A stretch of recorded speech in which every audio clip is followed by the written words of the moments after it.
En 1945, mientras el mundo ardía, un tren nazi desapareció sin dejar rastro. No llevaba soldados, llevaba oro robado y secretos que nadie quiso encontrar. Esta es la historia del tren de oro perdido de los nazis.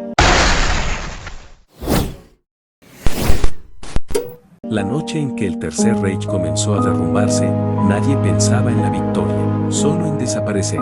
En enero de 1945, mientras los ejércitos soviéticos avanzaban sin piedad desde el este y los aliados cerraban el cerco desde el oeste, una orden silenciosa recorrió los pasillos del poder nazi. No fue anunciada por radio, no quedó registrada en documentos oficiales, no apareció en los discursos desesperados de los líderes del régimen. Fue una orden transmitida de boca en boca, en habitaciones cerradas, entre hombres que sabían que el final estaba cerca. El oro no debía caer en manos enemigas. Durante años, el régimen nazi había saqueado Europa con una eficiencia brutal. Lingotes robados de bancos centrales, joyas confiscadas a familias enteras, monedas antiguas, obras de arte, reliquias religiosas y objetos cuyo valor no podía medirse solo en dinero. Todo había sido almacenado, catalogado y escondido en bóvedas del Reichsbank, pero ahora esas bóvedas estaban condenadas. Así nació la leyenda del Tren de Oro, un convoy especial, preparado con prisa y secreto, destinado a transportar una fortuna incalculable fuera del alcance de los aliados. No se trataba de un solo tren, sino de una operación diseñada para desaparecer riquezas, borrar rastros y, quizás, preservar el futuro de una ideología que se negaba a morir. El lugar elegido fue la Baja Silesia, una región montañosa, llena de bosques espesos, minas abandonadas y túneles excavados durante siglos. Un territorio perfecto para ocultar lo que nunca debía ser encontrado. La noche del traslado, el tren partió sin luces visibles.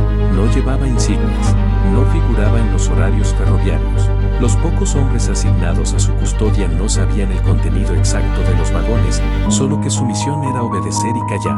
Algunos dirían más tarde que eran 12 vagones, otros jurarían que eran 20. Nadie pudo ponerse de acuerdo jamás. Lo único seguro era el peso. El tren avanzaba lentamente, como si cargara el pecado de todo un continente. A medida que el convoy se internaba en los bosques, comenzaron los rumores. Soldados que escucharon golpes metálicos desde el interior. Oficiales que vieron cajas selladas con símbolos del Reichsbank. Testigos que afirmaron haber visto lingotes brillando bajo la luz de una linterna antes de que los mandaran a girar la cabeza. Luego, el tren desapareció. No fue destruido, no fue capturado.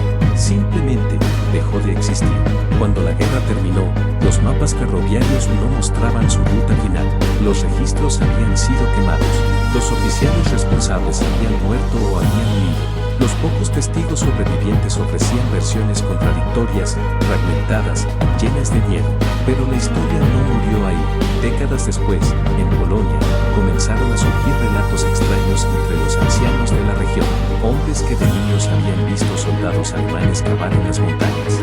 Familias que recordaban explosiones subterráneas semanas antes del final de la guerra.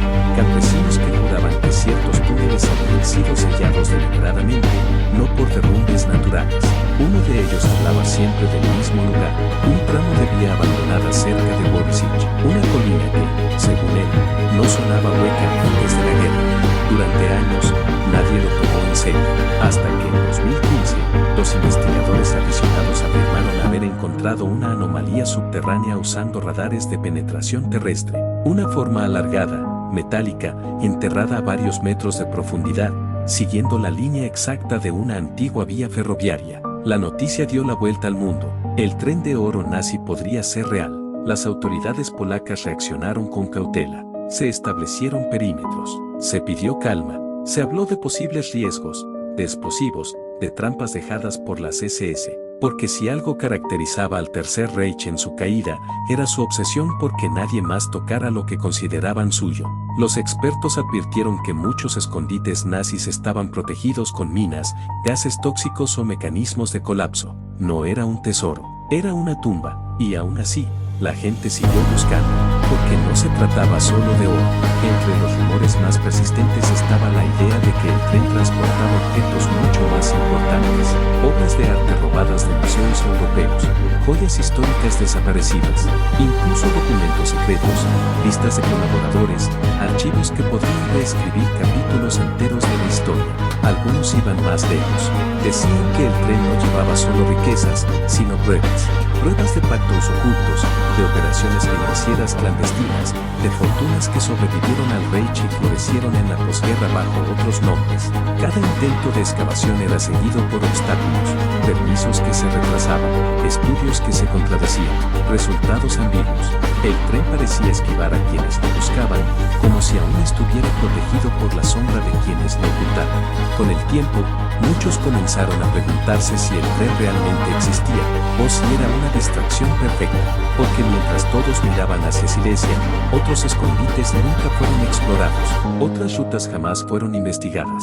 Otros convoys podrían haber pasado desapercibidos, repartiendo el botín en múltiples direcciones. Quizás el tren de oro no era un solo tren, quizás era una idea, una forma de dispersar el tesoro y el mito al mismo tiempo. Los nazis entendían el poder de las leyendas. Sabían que una historia poderosa podía sobrevivir incluso a la derrota. Y si el mundo seguía buscando un tren enterrado, no miraría los bancos, las fundaciones, las empresas que surgieron misteriosamente después de la guerra. Hoy, el lugar donde se cree que yace el tren sigue siendo vigilado. No hay confirmación oficial, no hay excavación definitiva, solo tierra, silencio y una pregunta que se repite desde hace 80 años. ¿Y si nunca fue encontrado porque nunca estuvo ahí? ¿Y si el verdadero tesoro ya fue recuperado, fundido, repartido, lavado por el tiempo y el dinero moderno? El tren de oro nazi sigue perdido, no solo bajo la tierra, sino entre la historia, el mito y la incomodidad de lo que podría revelar si algún día sale a la luz. Porque a veces, lo más peligroso de un tesoro no es su valor, sino la verdad que transporta. Y esa, quizás, es la razón por la que aún nadie ha desenterrado el tren. Deja en los comentarios qué tal estuvo la historia. No te olvides de dejar tu like y suscríbete para más historias como esta.